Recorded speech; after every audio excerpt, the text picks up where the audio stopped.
প্রিয় দর্শক, আন্তর্জাতিক অপরাধ ট্রাইব্যুনাল এটা নিয়ে এখন বেশ আলোচনা হচ্ছে।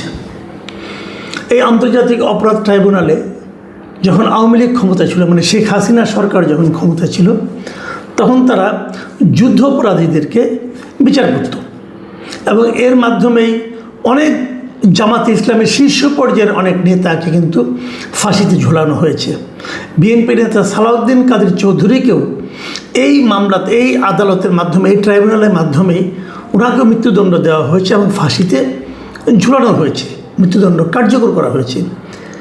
তখন এই আদালতের বিচারিক প্রক্রিয়া নিয়ে, যেহেতু এটা আন্তর্জাতিক অপরাধ ট্রাইব্যুনাল, লক্ষ্য করুন, যেহেতু নামটা আন্তর্জাতিক, তার মানে আন্তর্জাতিক আইনেই কিন্তু এই অপরাধের বিচার হচ্ছে এবং সেই বিচার যেহেতু আন্তর্জাতিকভাবে হচ্ছে, আন্তর্জাতিক মানে হচ্ছে, সেই মান নিয়ে কিন্তু ওই সময়েও বেশ কয়েকবার প্রশ্ন উঠেছিল এবং তখন যারা এই প্রশ্নগুলি তুলেছিল তাদের ব্যাপারে ওই সময়ের সরকার বেশ খড়গহস্ত হয়েছিল। আমাদেরই এক কলিগ, মানে আমার দেশ পত্রিকায় চাকরি করতেন, নোমান, উনি এই ব্যাপারে অনেক ইনভেস্টিগেটিভ রিপোর্টিং করেছিলেন। বিচারকের বেশ স্কাইপি সংলাপ উনি প্রকাশ করে দিয়েছিলেন। সে সমস্ত কারণে ওনাকে জেলে যেতে হয়েছিল। আমার দেশ পত্রিকা অনেক এই ব্যাপারে রিপোর্ট করেছিল। তাদেরকেও কিন্তু নানা ধরনের সরকারের রোষানলে পড়তে হয়েছিল। তাদের একটাই প্রশ্ন ছিল যে এই আদালতের মানটা কি আন্তর্জাতিক মানের হচ্ছে কিনা, যথাযথ নিয়মে হচ্ছে কিনা। ওই সময় এদেশে অবস্থান করতেন একজন ব্রিটিশ সাংবাদিক ডেভিড বার্গম্যান, ওনারা আপনারা সবাই চিনেন, ডক্টর কামাল হোসেন সাহেবের মেয়ের জামাই উনি। ওই ব্রিটিশ সাংবাদিক উনিও কিন্তু বেশ কিছু প্রশ্ন করেছিলেন। এই জন্য ওনাকে দেশ থেকে বের করে দেওয়া হয়েছিল, ওনার মধ্যে মামলা হয়েছিল, যাই হোক অনেক কিছু হয়েছিল। তো সেই যে অভিজ্ঞতাটা, সেই অভিজ্ঞতাটা মাথায় কি বর্তমানে যে আইসিটি যেটা হয়েছে, বর্তমানে যে এই ইন্টারন্যাশনাল ক্রাইম ট্রাইব্যুনাল হয়েছে, তারা কি সেটাকে মনে রেখে কাজ করছে?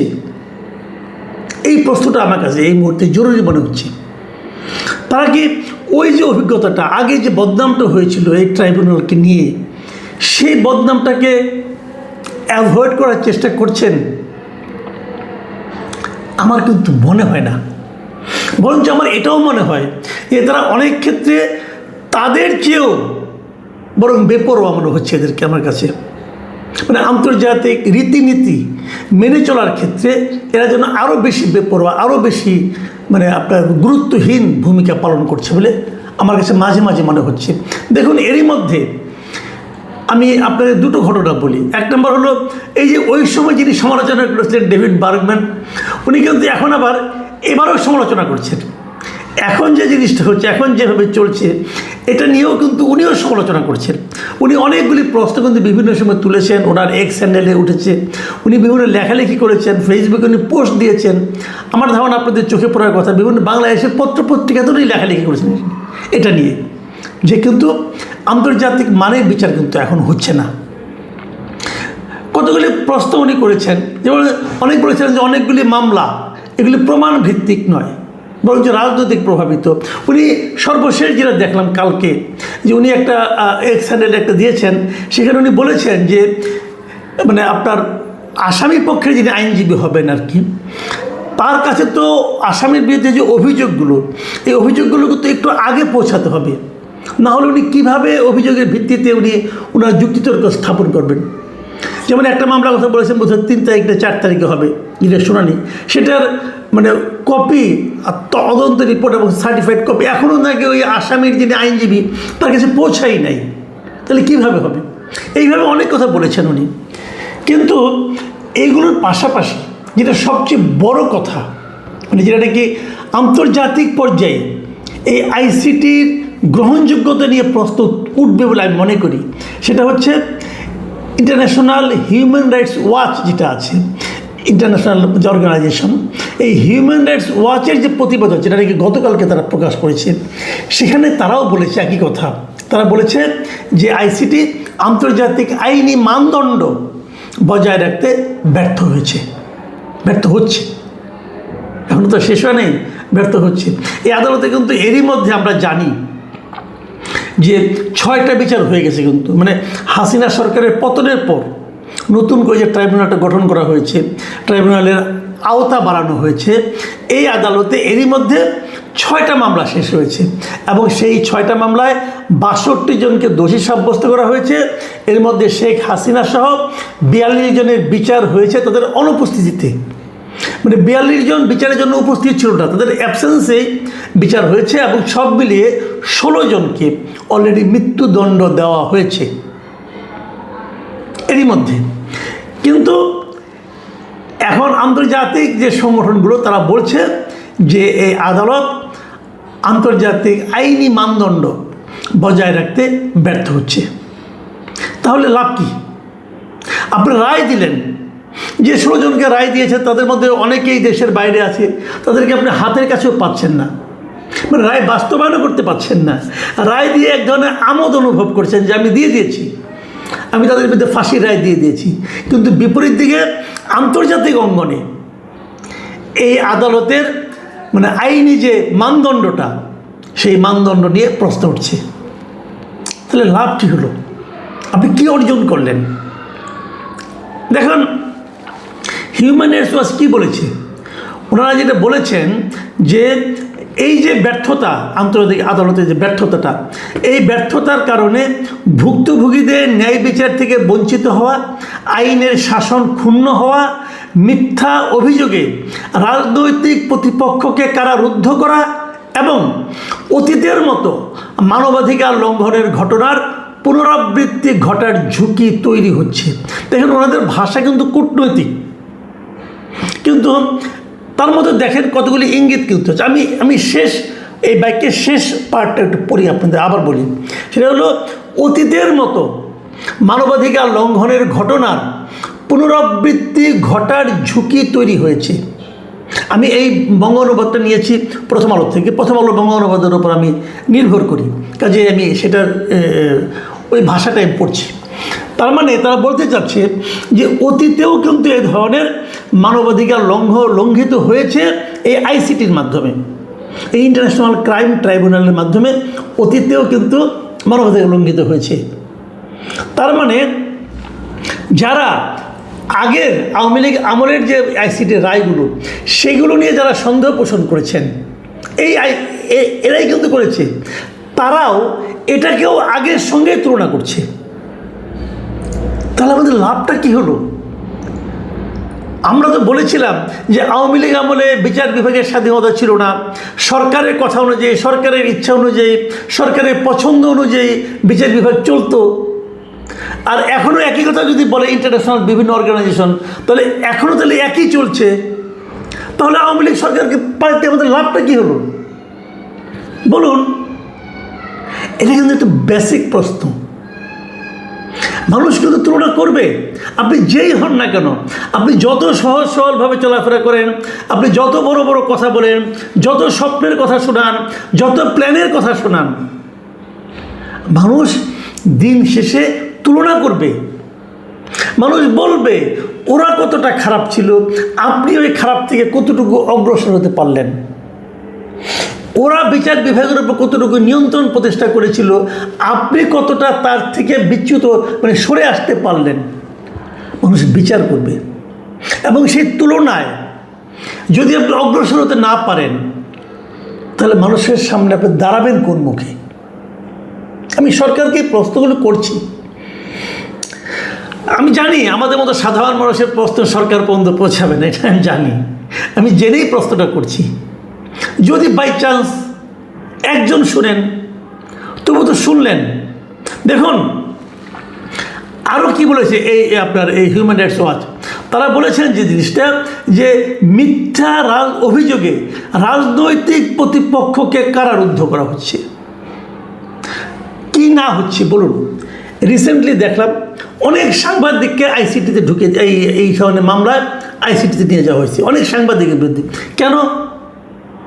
মানে তারা নাকি শেখ হাসিনার সঙ্গে, তারপরে স্বরাষ্ট্রমন্ত্রীর সঙ্গে এই সমস্ত সাংবাদিক নাকি ছিলেন। তারা কীভাবে ছিলেন? এর মধ্যে যে সমস্ত সাংবাদিকের নাম আমি দেখলাম এবার, তার মধ্যে মানে প্রায় সকল সাংবাদিককে আমি পার্সোনালি চিনি। তারা শেখ হাসিনাকে বুদ্ধি দিছে, সে আপনি এগুলি গুলি করেন, এগুলি দিছে বুদ্ধি ভাই।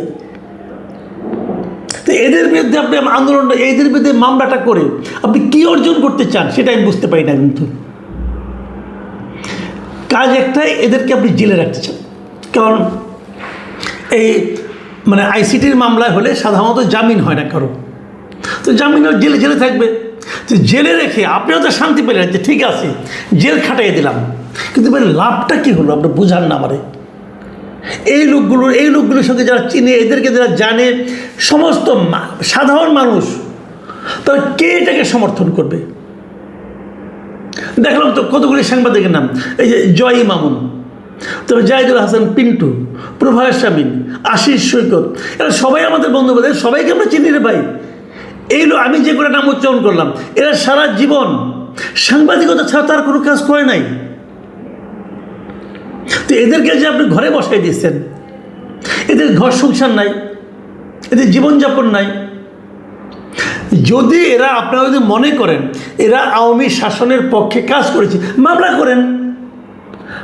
করেন, সেই যে অন্যায়টা করে সে অন্যায়ের বিচার হোক। আমি তো বলছি না যে বিচার হবে না, যেই অন্যায় করে তাই বিচার করেন আপনারা, কিন্তু তা না করে আপনি মানবতা বিরোধী অপরাধের জন্য এদেরকে দায়ী করছেন। এরা কোথায় কি লিখেছে, কোথায় বলেছে, কিভাবে এরা সহযোগিতা করেছে? তাহলে তো ভাই সারা দেশের ওই সময়ে আওয়ামী লীগ যখন শাসন করেছে, এই আজকে সচিবালয়ে যাদের নিয়ে আপনারা বসে থাকেন, এই ডেপুটি সেক্রেটারি, যত ডেপুটি সেক্রেটারি আছে, যত জয়েন্ট সেক্রেটারি আছে, যত এডিশনাল সেক্রেটারি আছে, সবাই তো শেখ হাসিনাকে সাপোর্ট করেছে। সবাই তো শেখ হাসিনার হাতকে শক্তিশালী করার জন্য জীবন দিয়ে দিয়েছে এবং প্রমাণ করার চেষ্টা করেছে যে তাদের চেয়ে ভালো আর কেউ ছিল না। তাদের নিয়ে আপনারা শাসন চালাচ্ছেন, তাদের নাম তো আইসিটিতে নাই। বলেন আপনি কয়জনকে? ওই সময় কি সম্ভব ছিল? এই বাস্তবতা কিন্তু আপনাদেরকে মানতে হবে। এবং আইসিটির বিচার প্রক্রিয়া নিয়ে যে কথাগুলি বলা হয়েছে, সে কথাগুলি কিন্তু মানে এই ক্রাইম ট্রাইব্যুনাল যা বলেছে, এই আইসিটির বিচার প্রক্রিয়া নিয়েও কিন্তু হিউম্যান রাইটস ওয়াচ অনেকগুলি পয়েন্ট বলেছে। আমি খালি একটা পয়েন্ট বলে আলোচনাটা শেষ করবো, এমনি আলোচনা বড় হয়ে গেছে। তারা বলেছে যে এখানে অনেক সাক্ষীকে আনা হয়েছে, অনেকের বক্তব্য দেওয়া হয়েছে, এবং দেখা গেছে যে একাধিক সাক্ষীর বক্তব্য হুবহু জবানবন্দিতে এক হয়ে গেছে, মানে জাস্ট কাট অ্যান্ড পেস্ট করছে আর কি। মানে একটা ঘটনা আপনি বলেন ভাই, আপনার ঘরে একটা ঘটনা ভাবেন তো, যে যদি আপনার ফ্যামিলিতে মনে করেন 5 জন লোক আছে, 5 জন লোককে আপনি জিজ্ঞাসা করলেন যে আজকে তোমাদের ঘরে যে আজকে যে খাওয়া দাওয়াটা হলো, আজকে তোমাদের টেবিলে বসে খেলে দুপুরে লাঞ্চটা করে তোমার কী অভিজ্ঞতা, তুমি কীভাবে দেখলা এই লাঞ্চটাকে? আপনার ঘরে কিন্তু একই টেবিলে খেয়েছেন, 1 ঘন্টা পরে জিজ্ঞাসা করেন, 5 জন লোকের ভাষা 5 ধরনের হবে, একই কথা তারা বলবে কিন্তু ভাষাটা 5 ধরনের হবে, কারণ 5 জন মানুষ আলাদা আলাদা। এটা কিন্তু কাট অ্যান্ড পেস্ট করা যাবে না। একজনেরটা বলে হুবহু কিন্তু আরেকজনের জায়গায় বসিয়ে দিলে বোঝা যাবে এটা সম্পূর্ণ বানানো। হিউম্যান রাইটস ওয়াচের চোখে পড়েছে যে একাধিক লোকের সাক্ষী দেওয়া হয়েছে হুবহু এক, তার মানে ওই জায়গার থেকে কপি করে এখানে কপি পেস্ট করেছে। একটা আন্তর্জাতিক বিচার করছেন আপনারা, এত হেলাফেলা করে করলে হবে? মাঝখান থেকে কী হচ্ছে জানেন, পুরো বিচার ব্যবস্থাটাকে আপনারা সারা দুনিয়ার কাছে হাস্যকর করে তুলেছেন।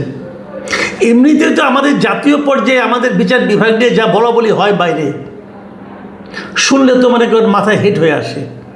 লোকজন বিচার বিভাগের উপর যে আস্থা রাখছে, যা শুনি মানুষের কাছে, আশেপাশের লোকজনের কাছে, তার মধ্যে যদি আন্তর্জাতিক পর্যায়ে এই দুরবস্থাটা হয়, আপনারা আমাদের পুরো দেশটাকে আর কত মানুষের কাছে অপমানিত করবেন? একটা বিচার ঠিকঠাক মতো করতে পারবেন না আপনারা?